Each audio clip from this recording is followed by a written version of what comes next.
US President Joe Biden says he's standing by his son after he was convicted of federal gun crimes. A jury found Hunter Biden lied about his drug addiction on a background check form when he tried to buy a handgun in 2018. He's now the first child of the sitting US president to become a convicted felon. He's facing up to 25 years in prison. This case was about the illegal choices defendant made while in the throes of addiction. No one in this country is above the law. When American politics gives us repeated felons, we give you Steve Clemons. Oh, wow. Steve, thank you very much for joining us. How is America reacting to this? Nice to be with you. Well, look, I think it's mixed. I think some think justice was served. Others feel a lot of sympathy for the family, for the president and his son, and others just don't care, is the bottom line for a lot of Americans. What does this mean, Steve, for Joe Biden's re-election campaign?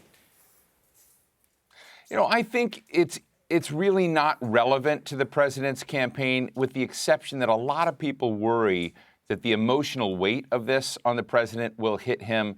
But, you know, they've done so much polling on this. This was an expected outcome. A lot of people don't see this having any impact at all in a real way on the campaign, but they do worry about the guy and how he feels about his son. You'd expect Trump to be on the attack, but does his recent felony conviction change that? Absolutely. Look, if Hunter had been found not guilty, Donald Trump would have something to talk about. But a guilty verdict, all Donald Trump could say is he's more guilty than he is guilty. So there's really not much room for them to critique what's come so far in this judgment. But there's a broader matter of principle at stake here, isn't there? I mean, we just heard the chief prosecutor say no one is above the law. That's been one of the lines in relation to Trump's own felony convictions. He's been arguing that was a Democrat plot. Biden's behind all this and the other charges. Now his own son's been done. Does that undermine that line of argument that Trump's offering?